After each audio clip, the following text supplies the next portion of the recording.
जय श्री कृष्णा। आइए सुनते हैं मकर संक्रांति पूजा विधि तथा व्रत कथा। हिंदू धर्म में मकर संक्रांति को विशेष महत्व प्रदान किया गया है। भगवान सूर्य का धनु राशि से मकर में प्रवेश करना संक्रांति कहलाती है। यह पर्व भगवान सूर्य को समर्पित है। ज्योतिष शास्त्र के अनुसार मकर संक्रांति के दिन सूर्य दक्षिणायन से उत्तरायण की तरफ जाता है और इसी समय खर मास का अंत होता है। खर मास को अशुभ काल माना जाता है। इसके समाप्त होते ही शुभ कार्यों की शुरुआत हो जाती है। इस दिन पुण्य, दान, जप, स्नान तथा धार्मिक अनुष्ठानों का महत्व माना जाता है। इस दिन भगवान को खिचड़ी का भोग लगाया जाता है। कई स्थानों पर इस दिन मृत पूर्वजों की आत्मा की शांति के लिए खिचड़ी दान करने की परंपरा भी मानी जाती है। उदया तिथि के अनुसार मकर संक्रांति इस बार 15 जनवरी 2023 को मनाई जाएगी। आइए सुनते हैं मकर संक्रांति पूजा विधि। मकर संक्रांति के दिन भगवान सूर्य को जल चढ़ाया जाता है और उनकी पूजा की जाती है। कई जगहों पर लोग मकर संक्रांति के लिए व्रत भी रखते हैं और अपनी श्रद्धा अनुसार दान करते हैं। आइए जानते हैं इस दिन कैसे करें पूजा पाठ। मकर संक्रांति के दिन नहाने के पानी में तेल और तिल मिलाकर सुबह सूर्योदय से पहले उठकर नहाना चाहिए। इसके बाद लाल कपड़े पहने और दाहिने हाथ में जल लेकर पूरे दिन बिना नमक खाए व्रत करने का संकल्प लें।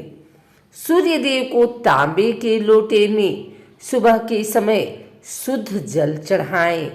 इस जल में लाल फूल, लाल चंदन, तिल और गुड़ मिलाएं। सूर्य को जल चढ़ाते हुए तांबे के बर्तन में जल गिराएं। तांबे के बर्तन में इकट्ठा किया जल मदार के पौधे में डाल दें।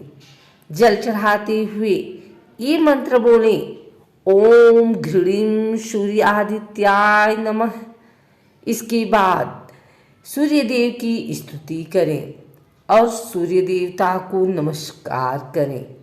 ओम सूर्याय नमः, ओम आदित्याय नमः, ओम सप्तार्चिसे नमः, ओम सवित्रे नमः, ओम मार्तंडाय नमः, ओम विष्णुवे नमः, ओम भास्कराय नमः, ओम भानुवे नमः, ओम मरीचये नमः। भगवान सूर्य की पूजा करने के बाद तिल, उड़द दाल, चावल, गुड़, सब्जी, कुछ धन, अगर संभव हो तो वस्त्र किसी ब्राह्मण को दान करें।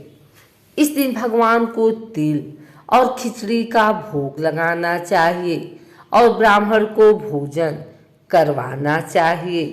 इस दिन श्री नारायण कवच, आदित्य हृदय स्तोत्र और विष्णु सहस्त्रनाम का पाठ करना बड़ा ही उत्तम माना गया है। आइए सुनते हैं मकर संक्रांति की यह कथा। पुराणों के मुताबिक सूर्यदेव और शनि महाराज में बैर था, क्योंकि सूर्यदेव ने अपनी पत्नी छाया को अपनी दूसरी पत्नी संज्ञा के पुत्र यमराज से भेदभाव करते देख लिया था। सूर्यदेव ने इस बात से नाराज हो गए और उन्होंने शनि देव को उनकी माता छाया से अलग कर दिया था। इस बात से छाया बेहद क्रोधित हुई और उन्होंने क्रोध में आकर सूर्यदेव को कुष्ठ रोग का श्राप दे दिया था। सूर्यदेव छाया के श्राप से कुष्ठ रोग से पीड़ित हो गए थे। क्रोधित सूर्यदेव ने शनिदेव का घर जला दिया। घर जलने से शनिदेव और उनकी माता को काफी कष्टों का सामना करना पड़ा। सूर्यदेव को उनकी दूसरी पत्नी के पुत्र यमराज ने काफी समझाया था कि सूर्यदेव माता छाया और शनि के साथ ऐसा व्यवहार न करे। उनके समझाने के बाद सूर्यदेव खुद शनिदेव के घर पहुंचे। शनिदेव कुंभ में रहते थे। शनिदेव का पूरा घर जल चुका था और उनके पास केवल काले तिल ही थे। शनिदेव ने उन काले तिलों से ही अपने पिता सूर्यदेव की पूजा की। तब सूर्यदेव ने प्रसन्न होकर शनिदेव को आशीर्वाद दिया कि मकर राशि, जो कि शनि का दूसरा घर है, उनके आने से धन धान्य हो जाएगा। यही वजह है कि शनिदेव को तिल बेहद प्रिय है। पौराणिक कथा के अनुसार एक बार अश्वमेध यज्ञ का अनुष्ठान राजा सगर ने किया और अपने अश्व को विश्व विजय के लिए छोड़ दिया।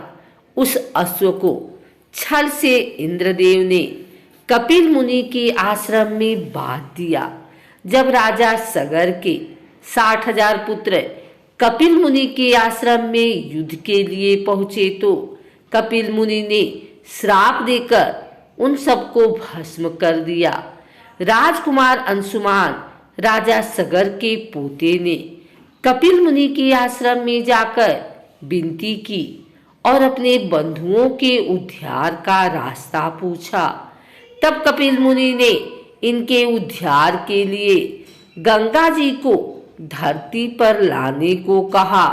राजकुमार अंशुमान ने तय किया कि जब तक गंगा माँ धरती पर नहीं आ जाती हैं, तब तक उनके वंश का कोई भी राजा चैन से नहीं रहेगा। राजकुमार अंशुमान ने गंगा जी को धरती पर लाने के लिए कठिन तप किया और उसी में अपनी जान दे दी। भागीरथ राजा दिलीप के पुत्र और अंशुमान के पौत्र थे। इसके बाद घोर तपस्या करके राजा भगीरथ ने गंगा जी को प्रसन्न किया और उन्हें धरती पर आने के लिए मना लिया। इसके बाद भगीरथ ने भगवान शिव की तपस्या की, जिससे महादेव गंगा जी को अपनी जटा में रखकर वहां से धीरे धीरे गंगा के जल को धरती पर प्रवाहित कर सके। भागीरथ की कठिन तपस्या से प्रसन्न होकर भगवान शिव ने उन्हें इच्छित वर दिया। इसके बाद महादेव के जटा में समाहित होकर गंगा जी धरती के लिए प्रवाहित हुई। गंगा जी को रास्ता दिखाते हुए भागीरथ कपिल मुनि के आश्रम गए, जहां पर उनके पूर्वजों की राख उद्धार के लिए उनकी प्रतीक्षा कर रही थी। कहते हैं कि गंगा जी के पावन जल से भागीरथ के पूर्वजों का उद्धार हुआ। उसके बाद गंगा जी सागर में मिल गए। कहा जाता है कि जिस दिन गंगा जी कपिल मुनि के आश्रम पहुंची, उस दिन मकर संक्रांति का दिन था। कहते हैं कि इस कारण ही इस दिन श्रद्धालु गंगा स्नान करते हैं।